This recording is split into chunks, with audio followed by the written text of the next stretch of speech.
Uslar Pietri nace en Caracas en mayo de 1906. De ascendencia alemana y corsa, su familia ha tenido cierta participación en la vida política venezolana. El propio Uslar ha sido figura principal de la actividad pública de su país, desde que en 1929, tras graduarse en Ciencias Políticas en la Universidad Central, se trasladó a París como agregado civil de la Legación de Venezuela. Su carrera literaria comenzó en 1928 con la publicación de Barrabás y otros relatos y su colaboración en la revista de vanguardia Válvula. Su reconocimiento internacional se inicia cuando en 1931 publica en Madrid su novela Las Lanzas Coloradas, en la que narra las gestas de independencia de su país. Yo quería preguntarle lo siguiente. Todo gran escritor, y usted además de escritor, novelista, cuentista, ensayista, además es historiador y ha incursionado en la política, en fin. He hecho demasiadas cosas. No ha hecho suficientes cosas, una vida ya muy larga, muy fecunda, la verdad sea dicha. ¿De dónde le viene a usted esa inclinación por las letras? ¿De dónde le surgió o quién se la fomentó? ¿Su madre, a quien usted quería y admiraba profundamente? Nadie, mire, yo creo que la vocación por las letras es una cosa que está en la naturaleza del individuo, ¿verdad? Yo me crié y me formé en un medio muy poco intelectual. Mi padre no era un intelectual, mi padre era un excelente hombre, él conservo la mejor memoria del mundo. Mi madre estaba muy lejos de ser una mujer intelectual, tenía una buena educación, porque ella se había educado en un colegio muy bueno en París, hablaba francés como español. Pero bueno, era la educación de una señorita bien de aquella época, pero eso sí. no era ningún medio intelectual. Sí. En mi casa había muy pocos libros, en mi casa no se hablaba de literatura, no había un tío literato, nada de eso. Pero de repente un buen día, a los 14 años de edad, yo empecé a interesarme por leer, por escribir, esa especie de embelezo por la palabra, porque la palabra significa, que es una cosa que le sale a uno, porque quién sabe qué combinación hormónica provoca eso, ¿no? Sí. ¿Y usted se recuerda qué tipo de lecturas fueron las del comienzo? ¿Qué fue lo que más le interesó? Bueno, lo que uno leía en esa época... Las normales de juventud. Era muy pobre los recursos, lo que uno leía en esa época, pero quiere decir que no era malo lo que uno leía. Yo recuerdo cuando yo era un muchacho que empezaba a leer de 12, 14, 15 años y lo que me regalaban, así como premios y como regalos, eran las novelas de Salgari, que eran excelentes. Sí. Es mucho mejor que las tiras cómicas que leen los muchachos pero hoy. sin duda ninguna. Claro. Julio Verne, que sí. era excelente. Era toda aquella fantasía. Bueno, y una cosa que tenía algo dentro, sí. Le dejaba una geografía, una visión de la variedad del hombre en el planeta, mil cosas, ¿verdad? Yo creo que en ese sentido eso era mucho mejor que lo que tienen hoy los muchachos, ¿verdad? De modo que eso fue lo que leía, que están lejos pues de ser obras puramente literarias. Tienen un mérito literario y creo que hoy en día hay que reconocérselo. Pero fue así poco a poco, dando tumbos, con muy poca orientación, en un modestísimo colegio de provincia de Maracay, modestísimo colegio, donde yo empecé pues, a abrirme un poco y a tener interés por expresarme, por la palabra, por ese misterio que es la palabra, por escribir, por contar, por la admiración por el escritor. Doctor Uslar, sus apellidos son eminentemente europeos. Cuéntenos cómo se sucede esa fusión del Uslar alemán y el Pietri corso aquí en América. Con mucho gusto, Margarita, muchas gracias. Quiero decirle que en efecto, por la parte paterna, el apellido Uslar es un apellido alemán. Mi bisabuelo paterno era un oficial del ejército inglés de fines del siglo XVIII, que participó en las guerras de España con el ejército expedicionario de Wellington. Y allí estuvo con el ejército inglés y luego estuvo también en la campaña del norte, en la campaña que terminó en Waterloo. Sí. De modo pues que cuando terminaron las guerras napoleónicas, Inglaterra empezaron a licenciar oficiales, porque claro, no necesitaban ya que el ejército que habían tenido. Y entonces él resolvió, no sé cómo, venirse a Venezuela con un grupo de oficiales que él reunió y que salieron de Inglaterra y particularmente vinieron directamente del puerto de Hamburgo. Y llegó a Margarita en 1818 como unos 150 oficiales, en su mayoría alemanes e ingleses, para incorporarse al ejército de Bolívar. Y entonces se incorporó pues al servicio activo. Bolívar le dio de alta en el ejército, le dieron el grado de coronel, y él estuvo sirviendo activamente hasta Carabobo. Él concurrió a la batalla de Carabobo y él era el jefe de la retaguardia en la batalla de Carabobo. Sí. Y después que terminó Carabobo, cuando empezó la campaña del sur, ya él se había casado y se quedó en Venezuela, ya no participó en la guerra. aunque sí participó hasta el sitio de Puerto Cabello y todo esto. Y luego murió muy viejo en Venezuela, aquí pues, ya casado, tuvo varios hijos aquí, uno de los cuales es mi abuelo, ¿verdad? Mi abuelo paterno. En cuanto al apellido Pietri, ese apellido es corso. A Venezuela vinieron a principios del siglo XIX y a todo lo largo del siglo XIX vinieron muchos corsos, que muy curiosamente se distribuyeron en dos núcleos, ¿no? El principal y más numeroso estuvo en el oriente de Venezuela, en esa zona cercana a Trinidad, en lo que llama la costa de Paria y el Golfo del Cariaco. Entonces allí muchos de esos hombres fundaron haciendas, particularmente se dedicaron mucho al cultivo del café y del cacao. Sí. Ahí vinieron los Pietri, y de ahí vino mi abuelo materno, que fue un hombre muy dado a la política. Él era médico y doctor en filosofía y letras en Francia. Él se graduó en la Universidad de Aix y en la Universidad de Montpellier. Y después en Venezuela ejerció la medicina, pero se metió en la política y terminó siendo una figura que era muy curiosa en esa época de fines del siglo pasado. En Venezuela era corriente eso que llamaban los doctores y generales, sí, porque eran abogados o médicos que se metían a lo que era la política, que en esa época era la guerra civil, pues sí, sí. No era otra. Y fue un hombre que tuvo una gran figuración aquí en la época de Crespo. Fue ministro varias veces, fue vicepresidente de la República. De modo que de ahí vienen pues los dos apellidos principales, el de mi padre y el de mi madre. ¿Usted se acuerda cuál fue su primer escrito y cuándo y dónde apareció? En un periodiquito de Maracay, cuando yo era estudiante de bachillerato, escribí primero una notica muy curiosa con un título en latín muy revelador, se llamaba Sapere. Yo decía que había que saber y que había que saber. Otro era casi una nota de estudiante de botánica sobre el plátano o banano. Sobre el plátano o banano, sí. ¿Y cuándo empiezan las publicaciones en Villiquen? No, eso fue posterior. Eso fue ya mucho después. Ya sí, 1920, 21, 22. Luego yo empecé ya a hacer literatura en serio cuando era estudiante de Derecho en Caracas. Entonces ahí nos reunimos un grupo de jóvenes que nos atraía la literatura, en los que había hombres de mucho talento. Y ahí empecé a escribir los cuentos que más tarde salieron en mi primer libro, en Barrabás. Barrabás, sí. Ya eso era otra cosa. Y fundamos una revista que tuvo mucho eco, aunque salió un solo número, que fue la primera revista de vanguardia literaria que se publicó en Venezuela, se llamaba Válvula. Ese Válvula salió el año 28, yo escribí el editorial, y el editorial comenzaba con una frase muy reveladora de lo que éramos entonces y lo que pensaba. Decía: somos un puñado de hombres jóvenes con fe, con esperanza y sin caridad.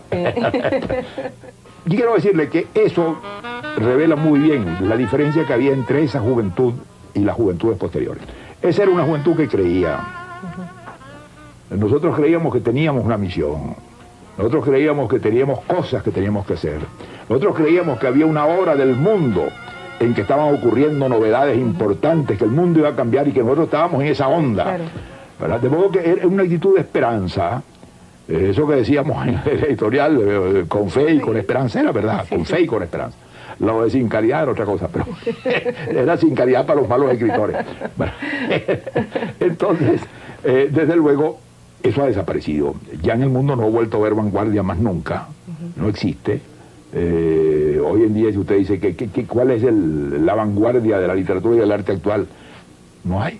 En 1930, 1945, había una vanguardia. Es decir, había un pensamiento de avanzada que estaba por delante y al que parecía que iba abriendo un camino, ¿no?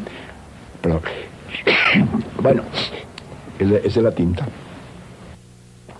Y entonces, eso era una especie de vanguardia, como decía la palabra, ¿verdad? De avanzada, que iba ensayando cosas nuevas que se iban incorporando, ¿no? Eso no existe. Hoy en día, ¿cuál es la tendencia hoy en día del arte? Nadie la sabe, ¿eh? Hoy en día se hace de toda clase de cosas en materia de arte. Y son igualmente válidas, ¿no? Y en materia literaria, lo mismo, se hace de toda clase de cosas. ¿Cuál es la vanguardia literaria de hoy? No existe. Al contrario, tal vez muchas formas de la pretendida vanguardia hoy en día son las formas más conservadoras y más repetitivas de una vanguardia ya muerta que existió en otra época, ¿no? De modo que la situación actual es muy distinta, para bien o para mal, pero distinta, ¿no? usted fue quizá la primera persona que habló de realismo mágico, refiriéndose a un cierto tipo de literatura narrativa y especialmente a una determinada orientación, por decirlo así, dentro del cuento latinoamericano. A su vez, por esa misma época, Carpentier hablaba de lo real maravilloso y la crítica hoy en día tiende a confundir, a asimilar los dos términos, cosa que es un error. ¿Usted nos podría hacer la diferenciación entre uno y otro? Yo le voy a contar el cuento de cómo nació eso, que va a ayudarnos un poco a entender si es lo mismo o no es lo mismo. Sí. El año de 1929 llegué yo a París, tenía 23 años, y había publicado mi primer libro que era Barrabás. Y en París, por coincidencia, me encontré con Alejo Carpentier y con Miguel Ángel Asturias. Sí. Y establecimos una amistad estrechísima. Nos reuníamos casi diariamente, ¿no? Y todos estábamos trabajando y escribiendo, ¿no? El que menos escribía era Alejo, pues Alejo se ocupaba más de música en esa época, es muy curioso. Pero de todos modos se interesaba mucho por la literatura y hablábamos juntos. Entonces, por una curiosa circunstancia, representábamos tres Américas Latinas muy distintas. Fíjese usted que es muy curioso. Miguel Ángel venía de Guatemala, que es un país donde la presencia indígena es avasalladora, ¿no? Donde está la cultura maya viva, los monumentos y la gente, ¿no? Sí. Donde el quiché lo habla la gente del pueblo. De modo que él venía de una América india, ¿no? Alejo Carpentier venía de una América negra, donde no hay indio. En Cuba no hay un indio para remedio. En cambio el negro tiene una presencia muy importante, el folclore negro, la tradición negra, la música negra, y él sentía eso muchísimo. Que además habría que decir por qué lo sentía. Es muy curioso, lo cual quiere decir que la sangre y eso cuenta muy poco, ¿no? Porque él era un cubano hasta la raíz de los pies, a pesar de que era hijo de un ruso y de una francesa. Y yo venía de otra América distinta, que era la Venezuela de esa época, que era un país que no era ni indio, ni negro, ni español. Era un país de inmenso mestizaje, ¿verdad? Donde la presencia indígena es muy pequeña. En Venezuela realmente la presencia indígena es muy pequeña. Sí. La presencia negra es importante, pero está un poco concentrada el negro puro en ciertas zonas, como Barlovento, como la costa esa del Tuy, como la región costera. Y con una tradición española, pero muy inferior a la tradición española que pudo haber en Bogotá, o que pudo haber en México, que pudo haber en el Perú. De modo que yo representaba no una América negra ni una América india, ni una América virreinal tradicional, sino una América de mestizaje y de cambio, que era Venezuela, ¿no? Entonces eso nos revelaba la complejidad del problema americano, cómo la realidad americana no era simple, cómo era distinta, cómo era contrastada, y como vivíamos hablando cada uno de las cosas de su país. Eso no servía de confrontación. Bueno, entonces eso nos servía para decir, existe una realidad americana mucho más compleja, mucho más rica, mucho más peculiar que lo que hasta ahora los novelistas han visto. Porque los novelistas hispanoamericanos, en general, o hacían costumbrismo, pero un costumbrismo un poco superficial, ¿verdad? O imitaban descaradamente a los franceses y a los americanos. Entonces, claro, había que darle expresión a eso, y a eso nos pusimos. Entonces, en esa época, Miguel Ángel publicó Leyendas de Guatemala, estaba escribiendo El Señor Presidente, y yo estaba escribiendo Las Lanzas Coloradas, y nos los leíamos. Alejo estaba escribiendo una novela negra, que después la publicó y no le gustó mucho, y la puso un poco en segundo término, se llamaba Ecueyambao. Bueno, pero en eso vivíamos. Se produjo entonces un tipo de literatura que a falta de mejor nombre podríamos llamar realismo mágico. El primero que usó esa palabra fui yo. Bueno, entonces de ahí se regó, como las palabras tienen su destino, ¿no? Sí. Bueno, después me enteré que esa palabra no la había inventado yo. ¿Parece que un alemán? Es lo que le iba a decir. Sí. Después me enteré, porque buscando libros viejos míos, me encontré un libro de la revista Occidente, de 1920 y pico, de un crítico de arte alemán llamado Franz Roh, que escribió sobre el expresionismo alemán de los años 16, 17, de la Primera Guerra, por ahí. Y ese libro se llamaba Realismo Mágico.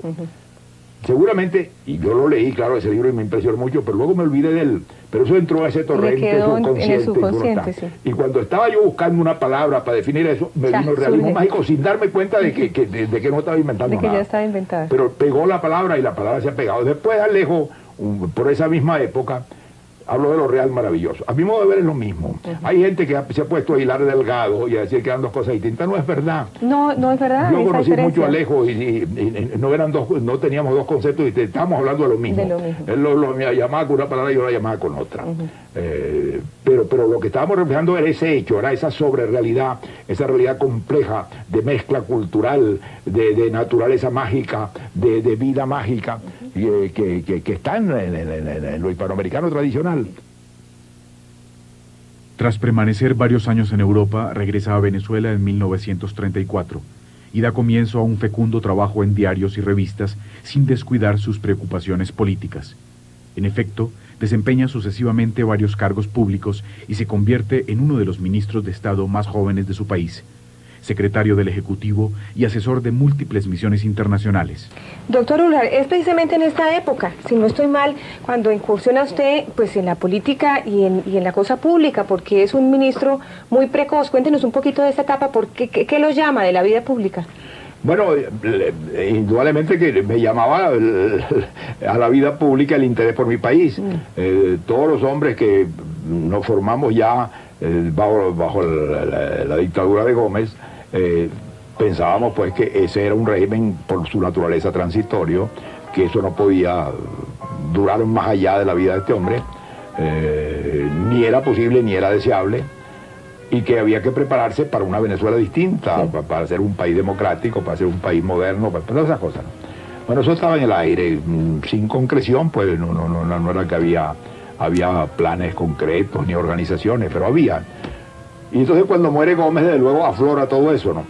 Afortunadamente llegó a la presidencia de la República un hombre que tenía una mentalidad muy abierta, Cardenal López Contreras, y que se dio cuenta de que lo único inteligente era hacer una transición sin violencia. Y la trató de hacer y la logró hacer. La logró hacer con mucha paciencia, con mucha habilidad, con mucho patriotismo, ¿no? Él me conocía a mí, me había tratado muchas veces, y de repente un buen día, yo había desempeñado algunas funciones en algunos ministerios, era director de algunos ministerios. Y entonces un día que renunció el ministro de Educación, porque anualmente se hacía una ceremonia aquí, que era presentar un proyecto de ley de educación que invariablemente era rechazado por las cámaras. Y entonces las leyes educativas de Gómez se perpetuaban, porque no había manera de cambiarlas. Ahí entraba el problema de la educación religiosa y tal vez, total que se enredaba aquello y no salía. Y el último ministro, que era un hombre muy eminente, el doctor Enrique Tejera, renunció por eso mismo, porque presentó un proyecto de ley y se lo cerraron. Y entonces General López Contreras me llamó a mí, que yo todavía hoy en día a la distancia pienso que fue un gesto de una audacia increíble, ¿no? Yo tenía 33 años. Era una aventura. He podido ser un desastre, he podido hacer toda clase de disparates y enredar aquello más todavía de lo que estaba. Sí. Yo me pienso que si yo hubiera estado en el pellejo de General López Contreras, yo no hubiera llamado a un hombre de 33 años para entregarle ese ministerio. Pero en fin, él lo hizo. Y no salió mal porque yo logré sacar la primera ley de educación, que no se había podido sacar en 4 años y medio. Estuve en el gobierno como ministro de Educación hasta que él entregó el poder. De modo que fue el ministro de Educación que duró más con él, porque él tuvo 5 ministros de Educación que caían periódicamente por el desorden. Sí. Bueno, y entonces cuando vino Medina, de quien yo era viejo amigo, Medina me llamó y me dijo que él quería que yo la acompañara como secretario de la presidencia. Y estuve en la Secretaría de la Presidencia de Medina mucho tiempo, en 2 etapas. Primero estuve una etapa como de 2 años. A los 2 años me pasó para el Ministerio de Hacienda. Y estuve en el Ministerio de Hacienda muy poco tiempo, 6 meses, me volvió a llamar a la Secretaría, y en la Secretaría estuve hasta el año final de su gobierno, en que él resolvió nombrarme ministro de Relaciones Interiores, y ahí estaba cuando vino el golpe de octubre. Sí, sí. Que es cuando usted tiene que salir para el exilio. Tengo que salir, no, me hacen salir. Me hacen salir, pues sí. Yo creo que nadie se pone a escribir poemas, y si se pone a escribir poemas los va a escribir muy mal. Porque yo no creo que uno puede escribir un artículo. Usted me dice que haga usted un artículo sobre tal cosa, bueno, y saldrá más o menos, y lo puedo hacer. Y un cuento incluso, y hasta una novela, ¿verdad?, de por uno a trabajar. Pero poesía no se puede hacer así. Poesía viene, la poesía sale. La poesía es una cosa distinta. Miren, el mundo está lleno de poetas desde que existe la palabra. Y de poesías ni hablar. Si se recolectaran todas las poesías que se han escrito en todas las lenguas del mundo entero, no habría biblioteca en que cupieran, ¿no? Y sin embargo es muy poca la poesía verdadera que hay en el mundo, muy poca.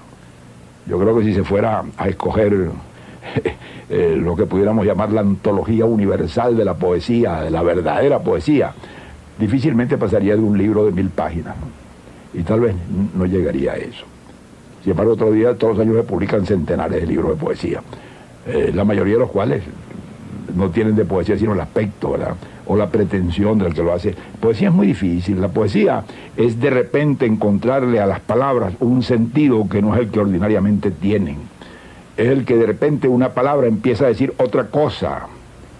Es el que de repente uno lee y tiene más de un sentido y le abre la perspectiva de algo en que uno normalmente no asociaba con aquello, ¿no? Eso es la poesía. Y por eso no es que es tan difícil, es tan rara. Porque no es difícil ni fácil. El problema está en que le venga o no le venga. De modo que por eso yo no creo que nadie se pone a escribir poesía, eso no puede ser. Pues se puede escribir versos, claro, versos se puede escribir todo lo que usted quiera, ¿no? Buenos, malos, regulares. Pero poesía, verdadera poesía, es muy poca la que se puede hacer. Y es casi siempre un estado de iluminación, un estado un poco subconsciente en el cual unas palabras se asocian de una manera determinada. Esa es la realidad.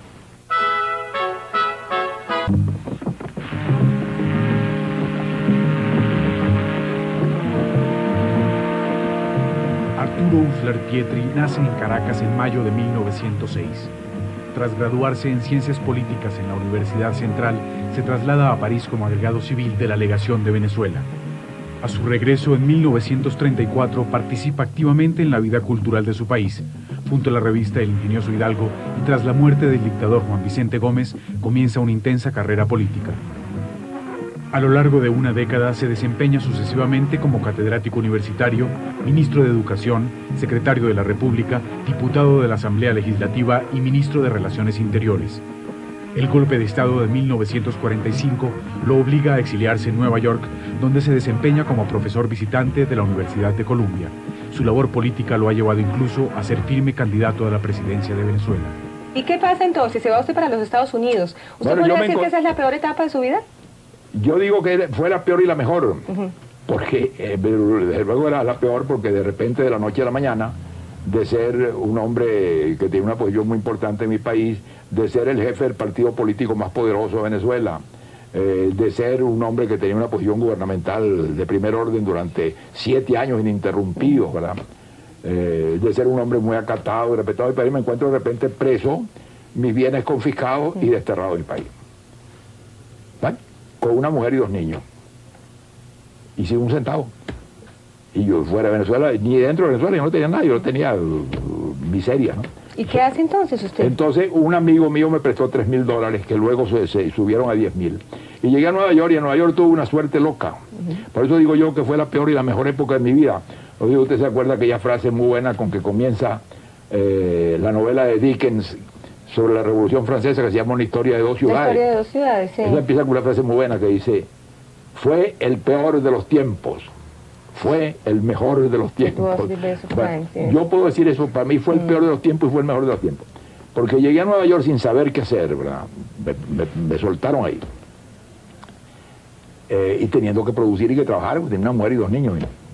Y entonces, por una de esas cosas providenciales, estaba de jefe del departamento de español de la Universidad de Columbia, una gran figura, que era don Federico de Onís, que era uno de los discípulos de Unamuno, un hombre de gran prestigio en la Universidad Española, que había instaurado ese primer grande organización de españoles, una gran universidad americana, de la cual salieron casi todas las organizaciones de las demás universidades. Onís, que era un hombre muy inteligente y muy brillante, y con un carácter muy quijotesco y paradójico, supo que yo estaba en Nueva York y me llamó. Entonces me dijo que estaba yo haciendo, le dije, bueno, buscando trabajo, me dijo, ¿por qué no se viene para acá? Y me nombró visiting professor. Entonces tuve unos 8 meses en Columbia University como profesor visitante. Y cuando se terminó ese periodo me dijo, ¿y qué va a hacer usted? Le dije, bueno, no sé. Me dijo, quédese aquí. Y entonces me quedé como profesor, assistant professor, en Columbia University hasta 1950, en que pude regresar a Venezuela, porque no podía regresar, estaba desterrado, pues no me dejaban volver. Usted ha dicho que le gusta más ser reconocido como historiador y escritor, como intelectual, pero de todas maneras es un intelectual y un escritor doblado de política. ¿Le da alguna frustración, confiésemelo, ¿No haber sido presidente de la República? Claro que me hubiera gustado ser presidente de la República y pienso que Venezuela sería distinta si yo lo hubiera sido y que yo no me hubiera parecido a muchos presidentes que Venezuela ha tenido, Sí. hubiera hecho otra cosa. Pero a mí ya eso es. Sí. Doctor Ular, cuando usted vuelve, funda su programa de televisión Valores Humanos, que yo me atrevería a decir tal vez que no hay otro igual, o no hubo otro igual en América Latina ni en el mundo, porque un programa que tuvo más de 35 años en el aire, eso pues es un poder de supervivencia impresionante. Más de 1.200 Más de programas. 1.200 programas. Cuénteme una cosa, usted que lo supo aprovechar también, ese medio de comunicación de masas que es impresionante, ¿a qué cree que se debe esa cierta displicencia que hay entre los intelectuales o desprecio en muchas ocasiones hacia la televisión? Yo me he hecho esa pregunta muchas veces y yo creo que la causa principal de que los intelectuales no hayan podido penetrar en el mundo de la televisión, que es una gran desgracia, porque ha quedado la televisión en manos de otra gente, ¿no? Claro. Yo no los voy a calificar de bien o de mal, pero de otra gente con otra mentalidad y con otra capacidad y con otra consistencia moral y mental, promotores, suscitadores, Comerciantes, díganos. comerciantes, Sí. vendedores de ideas o de humo. Entonces, yo siempre he dicho que los intelectuales no lograron penetrar, y yo sí, porque ellos no aprendieron el lenguaje de la televisión y yo sí lo aprendí. Yo aprendí el lenguaje de la televisión casi instintivamente. Yo me di cuenta que era un medio de un poder incomparable, que junto a eso la letra impresa no existía. Y yo todavía digo a este momento que de 10 venezolanos que me conocen a mí, 9 me conocen por la televisión. Claro, a través de la televisión. Y si acaso la mitad de uno me conoce por lo que escribo en los periódicos y la 10ª parte de uno por algún libro mío que leyeron. Esa es la verdad. Y en los sitios más recónditos En los de sitios más Venezuela. recónditos. Yo me encuentro continuamente con gente de los niveles más variados y bajos de la población, que me dicen: a usted es el doctor Ular Pietri. Sí, como no. Ah, yo oigo su programa, doctor, y yo pongo a los muchachos a que lo oigan. Una cosa que me obligaba mucho, claro. Bueno, entonces, yo entiendo que el gran problema ha sido el lenguaje. Los intelectuales no han aprendido que la televisión es un lenguaje de comunicación íntima. Es una cosa que no entienden. Ellos creen que la televisión es una tribuna. La televisión no es una tribuna. Y la mayoría de ellos se ponen enfrente del aparato de televisión a decir discursos. Echar un discurso, sí. Bueno, uno en un programa de televisión normalmente le está hablando a grupos de no más de 3 personas, de 4 personas y a veces de una persona, ¿no? Que es el que está oyendo. Si usted delante de 2 personas se para y suelta un discurso, bueno, la ven como una loca, ¿no? Claro. Dice esta señora... En medio de la casa, de la sala de la casa de alguien, Claro. de la Entonces habitación. uno tiene que hablar como le hablaría a 2 personas que he encontrado, Sí. en el lenguaje en que le hablaría a 2 personas que he encontrado, en el nivel que le hablaría, en el tono que les hablaría. Ese es el lenguaje de la televisión. Doctor Ular, una de las constantes en su obra ha sido la de interpretar América Latina, esa América Latina de la que todo el mundo habla y muy pocos parecen entender, la verdad sea dicha. Yo quisiera que usted nos explicara por qué ocurre eso, por qué hay tanta deformación, tanta distorsión sobre ese tema de América Latina. Bueno, porque América Latina nació distorsionada. ¿Cómo surge, no América Latina, América, cómo surge América? América surge como una visión europea. Los europeos, en primer lugar, cuando llegaron, el primer error fundamental era no saber dónde estaban. Creían que estaban en Asia y empezaron a describir lo que debía estar en Asia. Claro, lo que ellos pensaban que debía estar en Asia. Lo que debía estar en Asia, y por eso buscaron las Amazonas, y por eso pensaron que estaba el paraíso terrenal. Bueno, de modo que empezaron por una inmensa equivocación. Y esa equivocación no terminó nunca. Cada generación de europeos que llegó a América Latina traía una visión europeocéntrica, ¿no? Que proyectaba. Y los hijos de esos europeos y de los negros y de los indios, el producto nuestro, se alimentó de esas ideas. De modo que nosotros tuvimos una herencia de visiones que no correspondían a la realidad. Lo que pasa es que en ese día se parte la historia del mundo y empieza una historia nueva y distinta. Primero, por primera vez hay una historia universal y entran en juego 4 continentes, cosa que nunca había pasado. 4 continentes que nunca habían estado en contacto tan estrecho. Y cambia la mentalidad de los hombres, del mundo entero. La nueva ciencia nace del descubrimiento de América. Primero porque se descubren cielos nuevos, estrellas nuevas, que no se habían visto nunca. Entonces, claro, eso modifica la visión del cosmos, ¿no? Claro, Y de ahí sale Copérnico. Es decir, sin descubrimiento de América, Copérnico o no hubiera salido mucho más tarde. Y de ahí sale otra cosa, de ahí sale la nueva ciencia. Hay una frase que yo le voy a citar porque me parece conmovedora, ¿no? El padre José de Acosta, un jesuita, que escribió un libro muy importante a fines del siglo XVI que se llama Historia Moral y Natural de las Indias, describiendo los animales y las plantas y tal. El libro es bellísimo. Él describe los animales que no existen, que no se conocían en Europa, que existen en América. Y se hace esta pregunta, fíjate usted, qué pregunta tan extraordinaria. Una pregunta que nunca un fraile europeo se hubiera hecho jamás. Sí. Y una pregunta de la que sale Darwin, ¿no? Él se pregunta, dice, ¿estos animales estaban en el arca de Noé o no estaban en el arca de Noé? Si estaban en el arca de Noé, ¿por qué desaparecieron de Europa? Y si no estaban en el arca de Noé, ¿cómo fueron creados? Ahí está Darwin. Qué maravilla. Sí. Pero esa pregunta no se la hubiera hecho nadie si no es por el continente americano. Los europeos descubren un mundo, creen ellos, en que la gente es feliz, en que viven en la igualdad, en que viven en la igualdad, en que viven en la bondad, en que viven en la abundancia. Sí. Y en Europa no, Europa vive en la guerra, en la miseria, en el odio.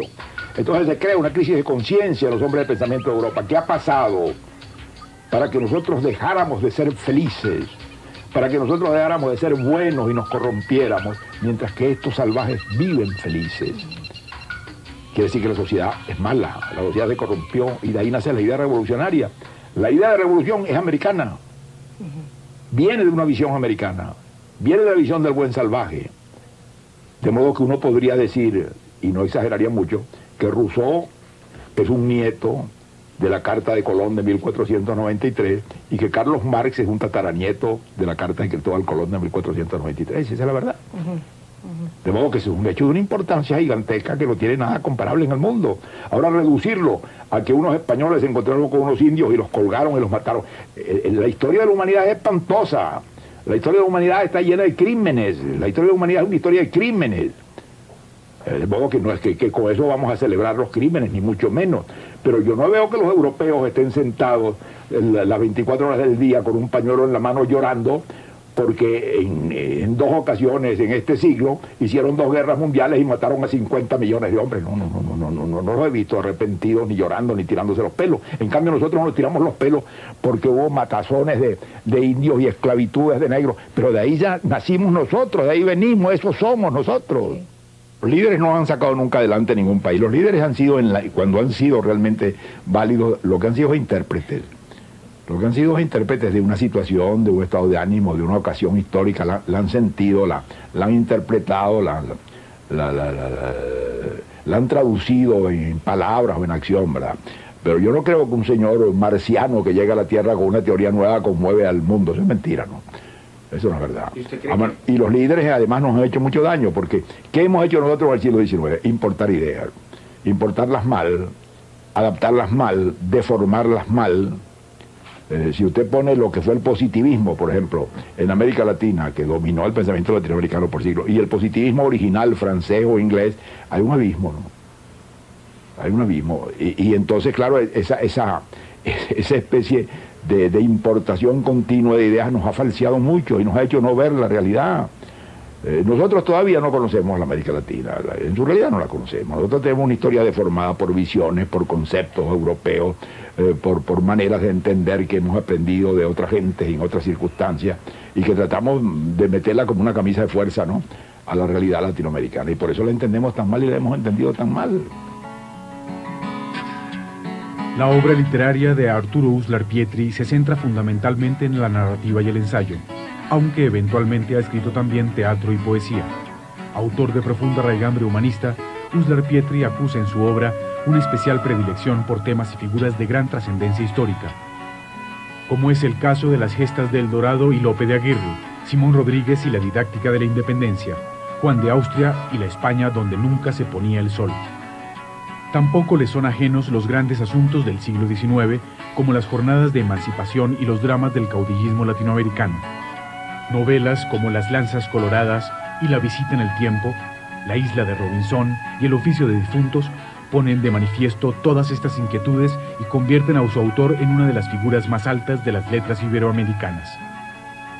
Doctor Uslar, usted ha tenido dentro de su bibliografía un tema siempre muy importante que es el del tirano Aguirre. ¿Por qué esa obsesión con el tirano Aguirre? Bueno, porque a mí me interesa mucho el conflicto humano, ese ser conflictivo por esencia que es el hombre. Es fascinante, ¿verdad? Ese animal que rompe con la naturaleza, que está mal hallado con él mismo, que no termina nunca de satisfacerse consigo mismo, que quiere ir más allá de los límites que tiene. Esa es la condición humana, que es fabulosa. Y eso es lo que me interesa. Y entonces, en lugar de ponerme a fabricar un muñeco a quien yo lo ponga en circunstancias X, a quien le atribuya cosas o le quite cosas... Inventarlo, pues. Inventarlo, claro. Digo, más vale coger un ser real y vivo, ¿no? En que se da eso que yo hubiera hecho fabricando un personaje. Sí. Entonces, por eso he ido a esos personajes, como fui a Lope de Aguirre y como fui a Don Juan de Austria. Porque son personajes eminentemente conflictivos, en los que se da la condición humana en su aspecto más contradictorio, pero en una dimensión que no es la que se da ordinariamente en todos nosotros, pero todos nosotros tenemos adentro un Don Juan de Austria y tenemos adentro un Lope de Aguirre, y reaccionamos muy parecidamente en una escala distinta, afortunadamente, ¿no? Sí. Bueno, y en relación con Don Juan de Austria, precisamente usted ganó el premio Rómulo Gallegos, el más importante de su país en materia de literatura, por La visita en el tiempo, su novela sobre este muy sugerente y muy extraño personaje español. ¿Qué significó para usted eso, doctor Ular? Una gran satisfacción, desde luego. La visita en el tiempo, mire, es la obra mía en la que he trabajado más, porque me metí en una aventura muy difícil, que era meterme en el siglo XVI español, que era un siglo muy rico, no por curiosidad arqueológica, sino porque la España del siglo XVI fue la que nos hizo a nosotros, ¿no? Sí. Y está muy viva todavía, hay muchas cosas nuestras. Y entonces ahí empezaron a surgir gentes muy complejas, ¿no? Empezando por Felipe II, por el propio Carlos V, por Don Juan de Austria, por esa figura increíble de Antonio Pérez, ¿no? Por la princesa de Éboli. Bueno, de modo que era una colección de especímenes humanos de un interés conflictivo gigantesco, ¿no? Entonces eso me obligó a leer mucho, porque no era sentarme en una máquina a escribir y a escribir lo que me pasaba por la cabeza, era tener una base seria, ¿no? Entonces tuve que leer mucha historia, mucha biografía, mucha documentación, muchos papeles, buscar en el archivo y después escribir, ¿no? Hasta que salió el libro. Yo creo que es un libro importante. En todo caso, yo estoy muy contento de haberlo hecho. Creo que es la primera o una de las raras veces en que un latinoamericano se mete en un momento entrañable y profundo de la vida española, sí. Y la presenta como él cree que era. Creo que eso tiene una importancia, de modo que yo creo que ese libro es un libro importante, que esa novela es una novela importante, que no es simplemente un divertissement, que no es simplemente un pasarrato allí para poder matar una noche en que no haya que hacer. No, es un libro que tiene mucho contenido, que tiene muchas cosas importantes dentro, mucho pensamiento, mucha reflexión, mucha observación de la condición humana está dentro de eso. Otro personaje que usted rescata es el de Simón Rodríguez, el maestro del Libertador, cuya imagen se ha ido como desdibujando en el tiempo y a quien usted considera que la historia ha maltratado un poco y digamos el mundo posterior. Su libro, La isla de Robinson, lo rescata, habla de él. Yo quisiera que usted nos dijera por qué considera que fue un hombre que se adelantó a su tiempo y fue tan importante realmente. Yo creo que es uno de los hombres más importantes de la América Latina de todos los tiempos. Y en escala mundial es uno de los grandes innovadores educativos del mundo. Ahora, en estos últimos 30 años, se han hecho grandes esfuerzos para redefinir la educación, para encontrarle otro contenido y otra justificación. Y se ha pensado que la educación debe ir mucho más allá de un nivel informativo y entrar a un nivel formativo. Sí. Y que lo importante no es que la gente aprenda gramática y aritmética y geografía, que claro son importantes, sino que aprendan a vivir en sociedad, que aprendan a vivir en una unidad de convivencia humana, que aprendan a valerse, que aprendan a servir, que aprendan a ser mejores. Esa frase la decía muy claramente la UNESCO en un informe muy famoso que se publicó hace como 20 o 25 años, que se llamaba Aprender a Ser. Sí. Es decir, el objeto de la educación era aprender a ser. Bueno, en 1828 don Simón Rodríguez decía eso. Don Simón Rodríguez decía, ha llegado el tiempo de enseñar a la gente a vivir. Y la escuela que él fundaba no era para aprender gramática y aritmética, que se enseñaban desde luego, sino para aprender a vivir en república, aprender una materia que él llamaba con una palabra muy curiosa, se llamaba sociabilidad, aprender a vivir en una sociedad democrática e igualitaria. Eso había que aprenderlo en la escuela. Y llegaba algo más que después los grandes dictadores de las revoluciones modernas invocaron, a declarar la nación en noviciado para cortar la mala herencia de los vicios de las generaciones anteriores y hacer un hombre nuevo. Bueno, eso es de una novedad increíble, y en esa época no lo decía nadie, no lo pensaba nadie, no se daba cuenta nadie. Eso lo hacía Simón Rodríguez en 1828. ¿Cuál ha sido su tipo de lectura preferida? Yo le voy a decir que eso ha variado mucho en mi vida. Había una época en que yo leía mucho y me interesaba mucho por leer novelas. Hoy en día casi no leo novelas, es muy curioso. Yo leo mucho más literatura de reflexión, ensayos, sobre todo en esta época que nos ha tocado vivir, esta época fabulosa, ¿verdad? Sí. En que las ideologías, las concepciones sobre las cuales vivió todo este siglo, ¿verdad? Y se desangró todo este siglo, de la noche a la mañana se han devaluado y no existen. Entonces, reflexionar sobre dónde estamos los hombres y qué podemos hacer ahora, y con qué contamos, qué nos queda, qué hemos salvado de este naufragio, qué podemos hacer frente a mañana. Y eso me lleva pues a leer mucho ensayistas, analistas críticos de la sociedad actual, no ideólogos, porque los ideólogos nunca me han interesado ni me interesan, sino hombres que estudian pues esta situación actual y sus perspectivas y sus posibilidades y lo que puede surgir y lo que va a desaparecer. Eso me parece que es lo más importante y lo más apasionante. Ya. ¿Por qué usted, que ha sido siempre tan prolífico y que ha dado toda su obra de conocimiento, por qué ha sido un poquito reticente en publicar sus poemas? Bueno, en primer lugar porque yo creo que lo más difícil que hay es la poesía, porque yo creo que en el mundo ha habido muchísimos poetas, infinitos poemas, pero muy poca poesía. Sí. Si uno fuera con un criterio restrictivo a hacer la antología de la antología de la antología de la poesía del universo, desde los griegos hasta hoy, probablemente cabría en un librito muy pequeño, ¿no? Mucha gente pretende hacer poesía, hay muchísimos poetas innumerables, se publican poemas de todos los tamaños y formas, pero la poesía real, esa poesía en que uno tropieza y tiene la sensación de que eso que está dicho allí está dicho por primera vez, y que eso que está dicho allí dice una cosa que uno no había sospechado, eso es muy raro, es muy raro, muy difícil. Yo no creo en esa palabra de felicidad, y creo que es una de las palabras que le ha hecho más daño a los hombres. Yo no creo que esa palabra existe, a menos que sea para los tontos, ¿no? Un paraíso de bobos en que la gente está encantada, chupando una chupeta y tal. Y, bueno, es posible, pero yo creo que toda persona más o menos consciente no puede ambicionar un estado de felicidad. ¿Qué es un estado de felicidad? Un estado en que uno no desea nada, un estado en que uno no necesita nada. Eso sería el infierno, eso sería la no existencia. La vida es lucha, la vida es un toma y daca continuo, ¿verdad? Es conseguir unas cosas a costa de otras, es una continua oposición que se resuelve o que no se resuelve, y eso es lo que le da valor a la vida. De modo que si la felicidad es no tener eso, y yo no la quisiera. Bueno, yo con respecto a la muerte, yo tengo resuelto el problema hace mucho tiempo. Yo he aceptado que porque vivo tengo que morirme.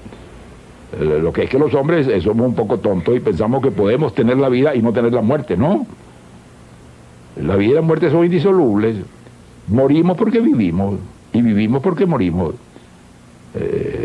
Como decía un filósofo griego, vivimos de la muerte de otros y morimos de la vida de otros, ¿no?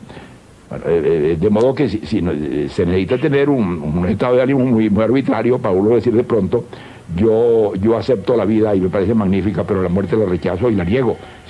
Si lo que le da sabor a la vida es su brevedad, si lo que le da a la vida su sentido es su riesgo, es su inseguridad, eso es lo que le da a la vida su sabor. Si nosotros tuviéramos una escritura de Dios diciendo este señor va a vivir eternamente, primero sería horrible, ¿no? Yo creo que el peor infierno sería que una persona viviera eternamente, ¿no? Y luego sería una vida aburridísima, porque sería repetir y repetir los mismos viejos errores, repetir las mismas viejas tonterías indefinidamente por los siglos de los siglos, ¿no? Porque yo creo que la muerte es magnífica, la muerte forma parte de la vida y hay que aceptar ese complejo vida-muerte, ¿no? Ese es un complejo completo y lo uno le da sentido a lo otro.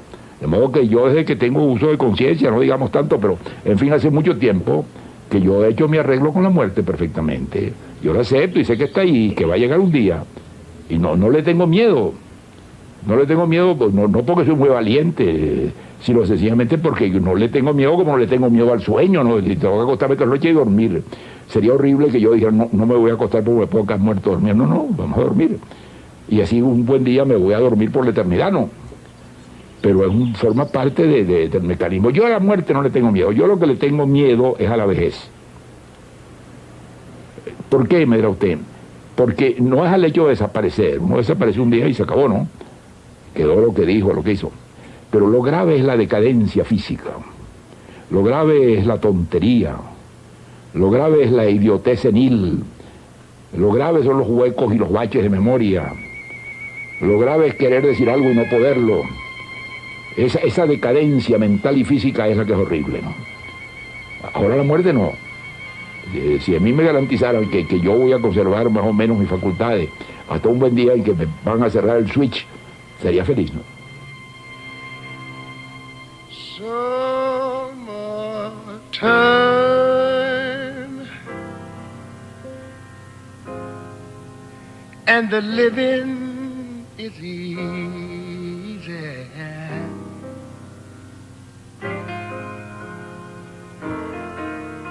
Oh, fish are jumping and the cotton is high.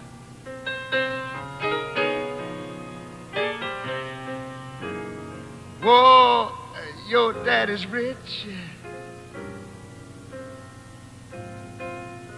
and your mom, she good looking.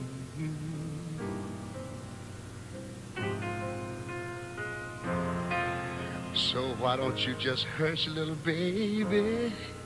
I don't want you to cry.